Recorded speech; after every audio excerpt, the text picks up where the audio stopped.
All right, awesome. All right, we've got someone joining us on their iPhone. Fantastic.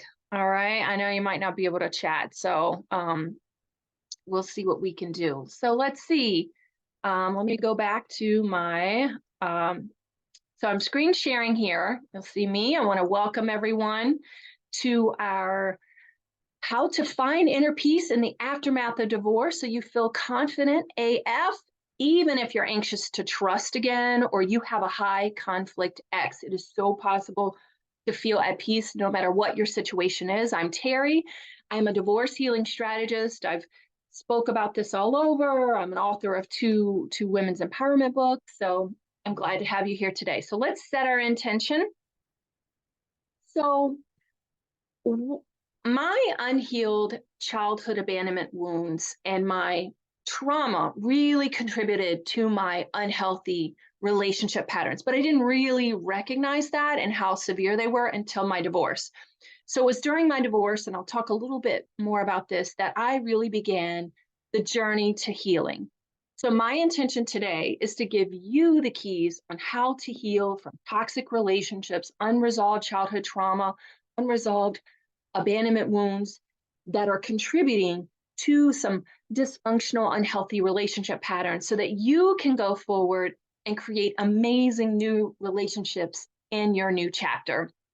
And then at the end of class, I'll share how we can work together further at the end of our class. So I have a question for you. What is your biggest challenge?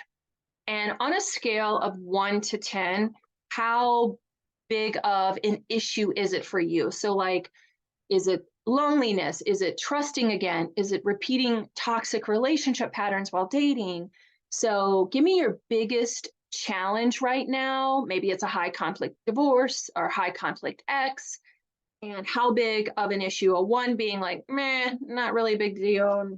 Don't really think about it, to 10 being, oh my gosh, this keeps me up at night. It really keeping me stuck. So I'd love to know what your biggest challenge is, because I like to tailor my trainings and workshops to our participants today.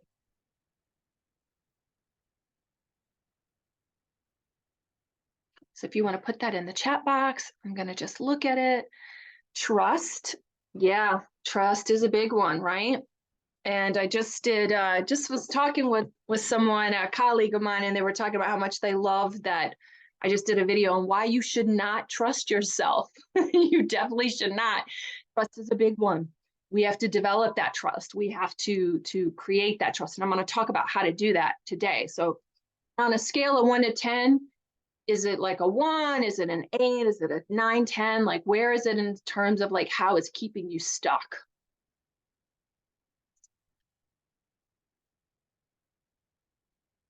A 10. Okay. Y'all should be so proud of me, y'all. I'm drinking herbal tea. I'm proud of myself. So usually it's like coffee and caffeine all day long. So, all right, awesome. All right, and if anyone wants to jump in and tell me what their biggest challenges, what their biggest issues are, I'd love to know about that. All right. So, yeah, me too. Okay. All right. So, a little bit about me. All right, you probably already heard my accent. I don't know, it usually comes out within like 30 seconds. So I grew up just a poor little country girl from Virginia. And my mom was a single mom with 2 little kids. And she was divorced by the time I was like 4 or 5. I mean, like really early on. And from what I remember of my parents' relationship is very tumultuous. My only memory is just of fighting. I really don't remember much at all. So I was 2, 3, 4, I don't know, by the time they were divorced. And my mom had very little education. She didn't even have a high school education. And so she was a young mom, grew up very, in a rural area, very poor. I was on free lunch as a kid. My biological father pretty much gone since the divorce. I can remember a handful of times that I've seen my biological father. Today, I recognize he was probably a functioning alcoholic, because he told me, I can't come visit you. I can't come see you in the evenings. I've been drinking. And, my 6-year-old brain is like, well, just stop drinking and come see us. Now I realize it's not so simple. And what few interactions I had with my biological father were pretty negative. I remember he called me fat, kind of teasing, mocking. So wasn't really a good role model. And that led to a lot of my abandonment wounds.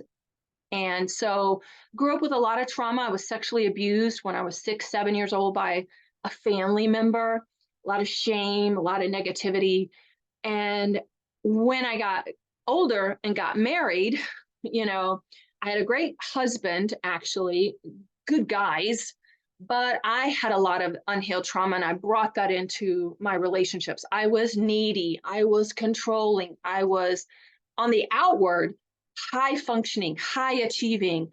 I mean, just really got graduate level education, really excel academically, professionally, but my intimate relationships were a hot mess. I was controlling, I was insecure, I could never get enough reassurance. I was the queen of grudges, I like to call myself. And pretty soon after my marriage, I had 2 young kids and was kind of repeating my mom's generational trauma. I was divorced by the time they were in preschool. And I realized during my divorce, something had to change. I had a very high conflict divorce. We hated each other. We made all the common mistakes I see so many divorcing people have, the wrong mindset, the wrong resources, all that stuff.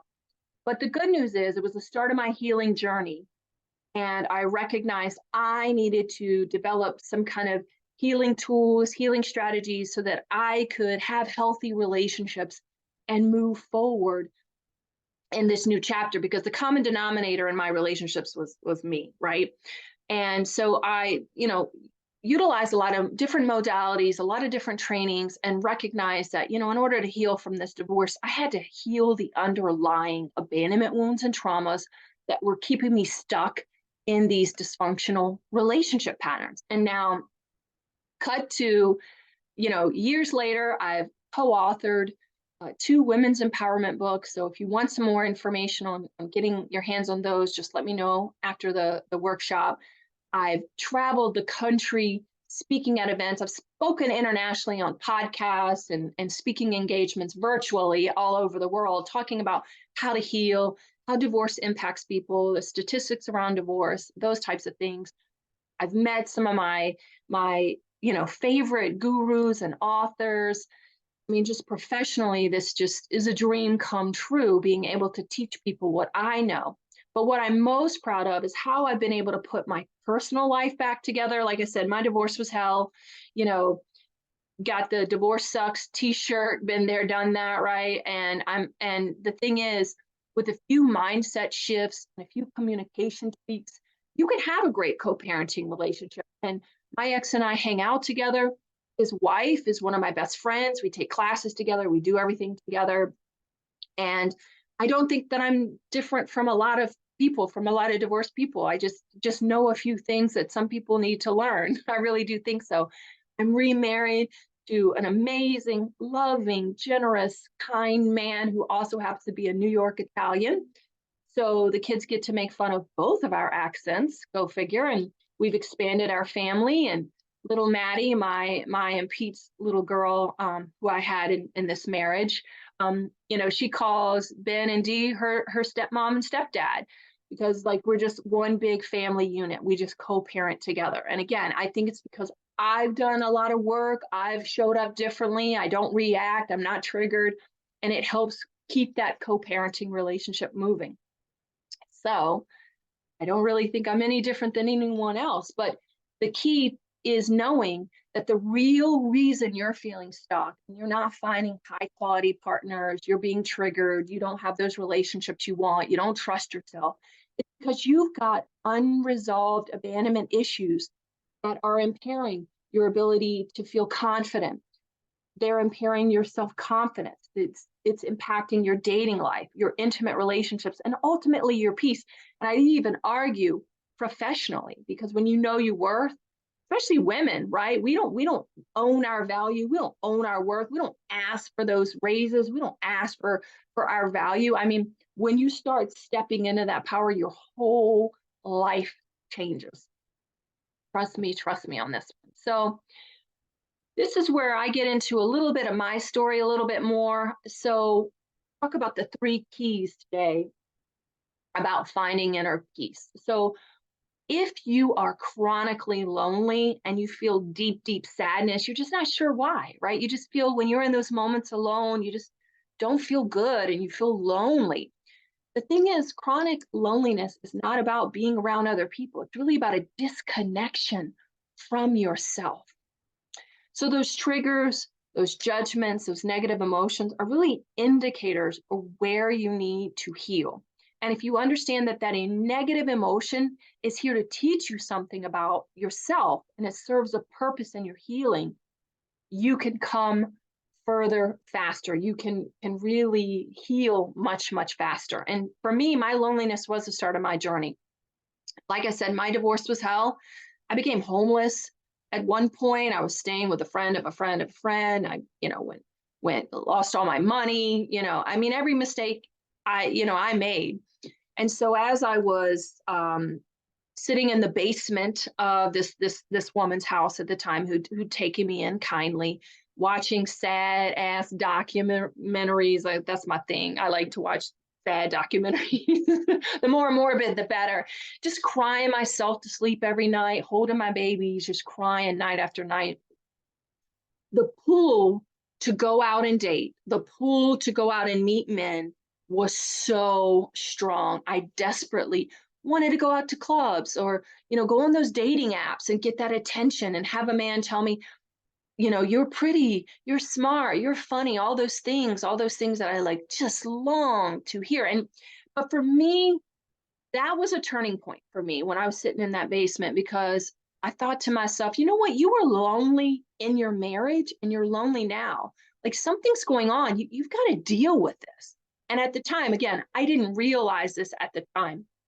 Today, I call it consciously surrendering to that loneliness and just allowing myself to embrace that loneliness and recognizing that this needing men was really about my own abandonment wounds from my biological father, because I really did not love myself. I really did not think I was lovable. That was the story that was going on in my head. But all the men, all the distractions, all the achievements, I was just trying to prove that I was lovable, that I was worthy. And recognizing, like, there was a little voice in my head one night that just said, man, if your own father doesn't love you, you must not be lovable. And that was like a pivotal aha moment for me. And that was when I recognized how my abandonment wounds from my father were contributing to how I felt about myself. And so I went on a journey to heal that, utilizing meditation, inner child healing, reparenting work. And now, of course, healed all of that. But I think it's really understanding that the reason why you're chronically lonely is that you're disconnected from yourself. You don't really love yourself. And when we're disconnected, it doesn't matter whether like I said, I had great guys that loved me, but because I was disconnected and I didn't love myself, I couldn't even receive the love from other people. But I was constantly looking for it. I was constantly seeking out that validation. And why is that? And there's a misconception about what an abandonment wound is. People think it's about like me having a father that left you early on in your life, or divorce, or being orphaned, or but it's much more than that. It can be a dysfunctional parent relationship where you had a parent that treated you like a peer and you weren't allowed to be a child. You didn't get the emotional uh, uh, needs met as a child. Or maybe that love from your parent was conditional. If you didn't behave in a certain way, if you didn't earn good grades, if you didn't do certain things, or a parent who had completely unrealistic parent expectations. And that set you up to feel needy, that you didn't get your emotional needs met.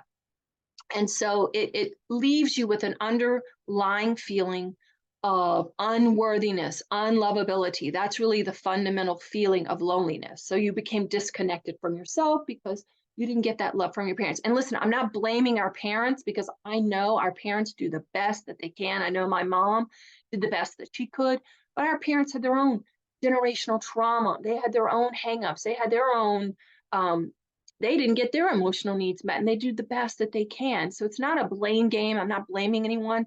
The good news is we can give ourselves what our parents couldn't. And by doing that, we can show up for ourselves differently and show up in our relationships differently. And trust me, as someone who's remarried to a wonderful man, those old wounds would show up. And I know now because I have the tools that it didn't sabotage my marriage. I could give myself what I was like, aching for from my husband. So I want to talk about Sue because I think she fits in with y'all really good in the trust issues. She grew up, she was adopted. Her and her brother were adopted. So again, she knew intellectually she was loved, wanted, all that good stuff. And she had two good parents, a good home, well taken care of. But it was a restrictive home. It was a very conservative religious home. And she also kind of had she was kind of a wild child. She's tattooed, artsy, creative, kind of this thing, and she's in a very ultra conservative background. So let me give you an example of exactly how that abandonment wound showed up in her dating life. So listen, she could not trust herself. She was divorced. Divorce was behind her, and she was in this pattern of dating men who were of low quality, They weren't well educated, weren't whereas she was very well educated, very professional. And so she didn't feel she was good enough for men who were highly educated, highly driven, ambitious professional men. She would go for these other men who, she felt like, oh, okay, they'll accept me. And she was dating this man while we were working together, and she realized pretty early on, hey, this guy, because this is what I tell my clients, don't date based on feelings. You date on whether their words and actions align. And if you see that their words and actions don't align, time to hit the road, right? And he would bail out on their dates and would say, well, I think it's important, blah blah blah, but then his actions were really doing another thing. And then lo and behold, one of our sessions, she said, what, I am still, I'm seeing this guy. And I was like, whoa, whoa, whoa, whoa, whoa, I thought you said last week you were breaking up. And she goes, yeah. And so here's where the inner child healing came in. And I was like, okay, what is the fundamental feeling that he gives you? What is the attraction there? She goes, oh, I just feel so comfortable when I'm with him. I just feel like he accepts me for who I am. And see, there was her abandonment wound. And so once you identify the root of that, whereas in her own family, she felt like the black sheep. She didn't feel like she could be herself. She didn't feel like she was accepted being herself. She had to be what they wanted her to be. So once I gave her the healing tools to heal that through inner child healing and reparenting and things like that, and she, obviously broke up with him and is now dating, guess what?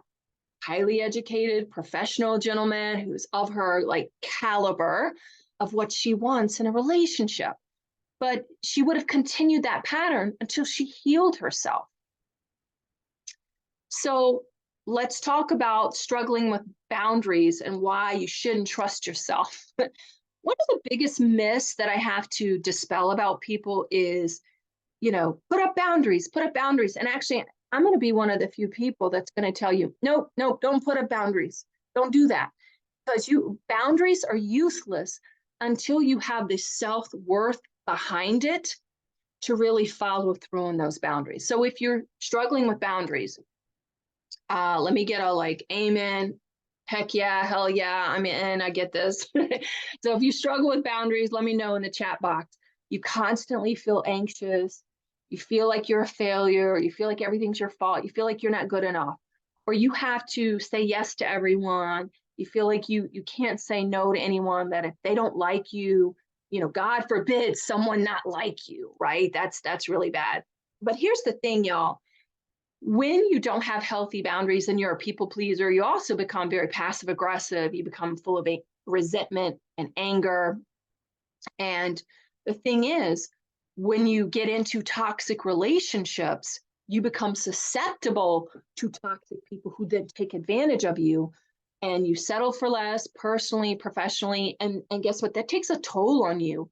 It takes a toll on you physically, mentally, spiritually, and it does eat away at your self-worth. So the more you're in those relationships, the more you walk on eggshells, the more damage it does to you. So it really should be a matter of you taking time to learn to build up that self-trust, learn to build up that self-worth, before setting those boundaries. And there's a way to set up boundaries. Again, how to communicate those boundaries, how to set up those boundaries, how to follow through on those boundaries. Because that's the thing, when you're setting up boundaries and then you don't follow through and you're breaking up those promises to yourselves over and over and again, you're still telling yourself, see, I'm not worthy, I'm worthless, I can't do anything right. Doing that actually will eat away at your self-esteem even more. So it's really about, people want to put the cart before the horse. And I'm like, no, no, no, no, no. We got to build up your self-esteem first. And then we start baby steps and those boundaries. And I give you a way to communicate those boundaries that can be received. Because that's a whole other thing about people think boundaries is telling other people what to do. It's about you stepping into your power and what you will or will not do and you will or will not tolerate. It's not about other people. It's about you. So that's another big misconception. So the reason you're unable to trust yourself with boundaries, one of the reasons, right? You can't follow through. So you don't trust yourself, or you have a history and a pattern. And the other thing is you seek validation from others because your own emotional needs were not met as a child. So you're constantly telling people yes when you should be telling them no. You're in toxic relationships when you should leave them. And that comes from like having an emotionally unavailable parent. So these abandonment wounds, maybe you had a parent who had mental illness, maybe you had a parent who had their own traumas, alcoholism, substance abuse, or you were in a dysregulated. I've had clients who moved around a lot, were military kids, and they moved around a lot, so they just never developed like that consistency. That chaotic environment leaves you in a state of dysregulation. And when your nervous system is out of whack, you never feel safe, you never feel secure. And so the thing is that people don't understand is you have to learn how to regulate yourself and make yourself feel safe and secure. And I do that, like I do it to myself all the time, because I grew up in chaos, chaotic young environment, and then my mom moving around because we were so poor. So just some simple breath work, simple regulation work, soothing that parasympathetic nervous system is really key here. Then you can tap into your own intuition, your own inner voice, and trust that inner voice. But if your intuition and your needs and your desires were suppressed as a child, like Sue's were, right? She never really developed that voice. Children should be seen and not heard. I had another client, Joy, who was in a very similar kind of family dynamic, and she had brothers, and the males in her families were seen as having a voice, could do things, but girls were not. And so she was never allowed a voice. She never developed the ability to say no, or developed an ability to trust herself. And again, like I said earlier, toxic relationships will cause you to walk on eggshells. So if you were in like an abusive marriage, emotionally abusive, physically abusive, and you had to walk on eggshells, you had to keep the peace, you really weren't keeping the peace. Your nervous system was constantly dysregulated. And because you were always waiting for that hammer to drop, right? And so that got you out of whack as well. So you never were able to trust yourself. So what do we do about it? So again, I utilize a multitude of modalities because I feel like that's a much faster way than that traditional talk therapy. There's actionable steps that you can take, and actionable steps you can implement today to really regulate yourself, to really start healing yourself. It doesn't have to be years and years of just talking about it. In fact, I would argue that traditional talk therapy in some ways can be re-traumatizing. You're re-victimizing yourself unless you're doing something about it, unless you're letting it go and moving forward and releasing it. You're really just re-victimizing yourself. You're really just re-traumatizing yourself. Do we have anyone here who has a high conflict ex or feels triggered by the ex? And if it's not your ex, man, we all have those toxic people in our lives that like can trigger the hell out of us. I'm a mom. I'm a mom and a stepmom of 5. And if I know anything, I tell you, our kids are our greatest our teachers, right? Because they will push our buttons. But our exes too, when we're triggered by the ex, their behavior is often exposing a wound in us that needs to be healed. Like I said earlier, one of my favorite teachers, Peter Crone, he talks about this, that life will present you with people and events to reveal where you still need healing. Those feelings of insecurity, those feelings of like not good enough or judgment or fear or loneliness or negative shame, all those are a wound that you still need to be healed. So if you are triggered by an ex, here's the sad thing, right? You're an emotional prisoner and you will never find peace, because if someone can get you mad, they really put you in a position of being dysregulated, not thinking clearly, and you become an emotional prisoner to that person. And again, until you heal those underlying issues, just like my client Sue, you'll continue to repeat relationships until you heal the root of that causes you to minimize the red flags. I had a client, John. He was in this pattern where he couldn't leave this. I would I would call it a really toxic marriage, very unhealthy, abusive marriage in terms of his wife would leave him and go live with people, and they had kids together. And he just really wanted to just leave this relationship once and for all because he knew it was dysfunctional, but he just kept repeating it. He just kept going back to her. He kept accepting her back, even though she was kind of doing these really unhealthy patterns with the betrayal trauma and the infidelity. And it wasn't until I taught him how to break that energetic cord with his mother and his father, because he was stuck in a pattern from his childhood where he had an alcoholic father who would leave and go on these benders and just leave the family for 2 weeks. And guess what happens when the father was gone? The mother would lavish attention on him. And guess what? That was a time of like peace. And then the father would come back, and then the tension would ramp up again, and things would get walking on eggshells again, literally, like, be careful. And again, so he was just repeating this as an adult in his marriage. He was just repeating that childhood cycle. And so I showed him how to break that cycle with his mother and father energetically through certain exercises and journaling activities and like energetic cord breaking exercises and like breaking that, so that then he could like walk away from a dysfunctional marriage and knowing, he was at peace. And you know what? His restaurant business, even though it was COVID, has flourished.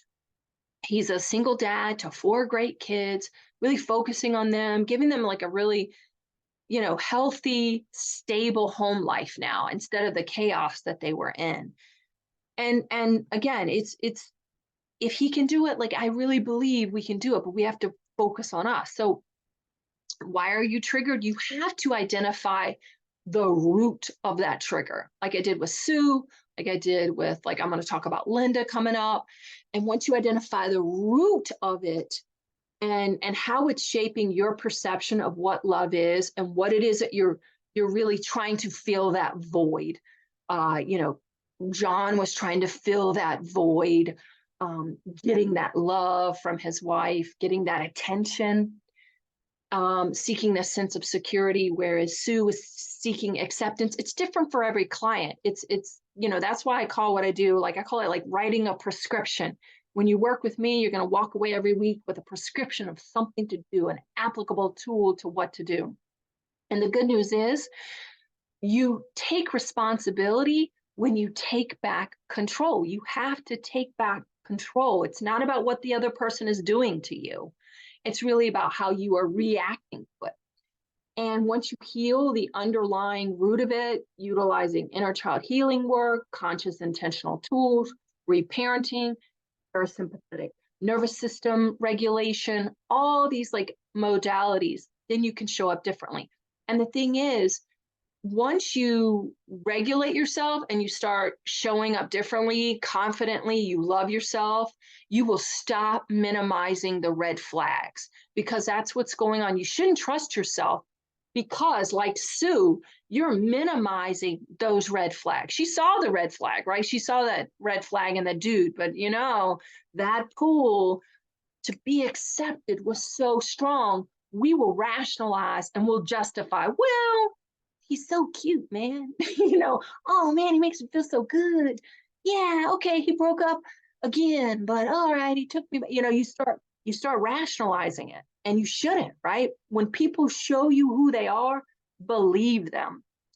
So, real quick, I want to talk about Linda because I think she's like my greatest success story. And when she came to me, her anxiety was through the charts. The ink was like fresh on their, like still wet on their divorce papers. And a friend had brought her to a meetup with me, a seminar that I was giving. And she was like an anxious mess. She was a hot mess. And her ex-husband, when he'd come in the driveway to pick up their son, she'd melt, right? Just the anxiety would go through. She was on medication, she was seeing doctors, and just the sound of his tire wheels hitting the driveway sent her spiraling. And they would get in shouting matches at the driveway. It was a hot mess. So our goal working together was just have a respectful, calm exchange. Y'all, let me just tell you, they went to Mexico together 3 months ago. And if I could not have predicted that. Like, I really could not have predicted. I was like, girl, even I didn't see this one coming. So I think, man, you know what? Looking back at myself, though, I would have said the same thing when my ex and I were hating each other, just nasty, right? And now here we are, like, hey, what's going on? Sitting together at the football games, celebrating our son, joking with our kids. He jokes about me to the kids and all this stuff. And our kids happily get to talk about, us being married, and there's no ill feelings about it. And just, they don't feel pulled with their parents. It's a beautiful feeling. And I think more people can do it. So, but it begins with you. It begins with her. He didn't change. Linda did all the work. She started, working on her own triggers, working on her own insecurities, looking at how she's communicating with him, how she's reacting to those little jabs he had. And guess what? He doesn't jab her anymore because it doesn't work. And then when she started communicating differently, he started communicating differently. And people don't get that. Relationships are dynamic. When one person bows out of the dance, the other person then does too. So it only takes one person to change. Trust me. And I know that feels like, hell no, I don't know what you're talking about, T. That's no way will me and my ex be sitting together. But it can happen. I believe in miracles. So listen, like I said, traditional talk therapy, it can really leave you re-traumatized, re-victimized if you're just talking about the same damn things over and over. And it's not addressing the somatic work. It's not addressing a multimodality process. So what I teach people is a 5-step, systematic, applicable, proven process to healing. It's completely life-changing. It just addresses so much of what's going on within us. And so I wish I could give you a pill and I could say, hey, take this pill for $10 a day, you will be cured. But that's not how it works. It's really about having a program and a process and learning the tools and learning the skill sets that you need. And that's what I teach in my Finding Peace Again program. It is a proven process that works, after being in it for several months, where you walk away a different person. So I talk more about this one-on-one. This is where I was going to tell you, this is where on these trainings I offer 3 keys to finally feel at peace breakthrough phone call. Now, I wish I could address everyone's individual, issues, but I do this in a phone call where I said it's prescriptive, it's customized, it's personalized. And trust me, when I tell you, people get off this phone call and they go, "Oh my God, I've learned more about myself." We've done more work in the 45-minute phone call than I did in a year of therapy. And I was like, yeah, because I don't mince words. We cut to the chase. We get to the root of it. So this phone call is for you. My breakthrough phone call is for you if you feel stuck, if you are willing and able to do the intentional, actionable exercises, but you just don't know how. You need to change. You're ready and willing to change. You just don't know how, the how, right? Those are my ideal clients. And you're ready to feel happier in all your relationships, and you're an action taker. I only want people who are committed to doing the work, who are willing to invest in themselves, and who are willing to do work and just don't want to waste precious time. We can always make back money. We can always get a new job. We can always, uh, find a new boyfriend, but you can never get back this precious time, especially if you've got kids. Man, I tell you, my time is more valuable than anything in this world. And so if you're ready to stop wasting time, you don't want to spend years, months, decades feeling this way, let's get on a phone call. So what I've done is I set aside a 45-minute breakthrough session. And on this session, we're going to talk about the exact abandonment wound that you have, how it's sabotaging your relationships and your life, and what it is that you need to heal them quickly. And I'm going to give you 3 steps on how you need to set those healthy boundaries and what those healthy boundaries can look like so you stop feeling lonely, you can trust yourself again, you can feel secure and confident in all your relationships. And then we're going to talk about like the strategic roadmap that you need to heal yourself. I'll give you the blueprint. I give you this roadmap that you need to heal yourself so you stop second guessing yourself. You feel worthy and confident as fuck and have firm boundaries in all your relationships so you can show up differently and say no when you need to say no and say yes when you want to say yes. So I'm going to put that link. I've got it in the chat box here. I'm going to set it up again. So all you got to do, y'all, is you just click on this link. I also am going to email it out again. I email it out just for anyone that doesn't, can't get it here, but you can always, y'all know I'm like so approachable. Facebook message me, communicate with me, just shoot me a message. I get this link to you. So the link is here in the chat box. All you have to do is click on it or copy and paste it. So I would love to know what your biggest takeaway is from the workshop today. Love to know your aha moments, what your biggest takeaway is, anything you want to share, anything you want to see more of, anything like that. I'm open.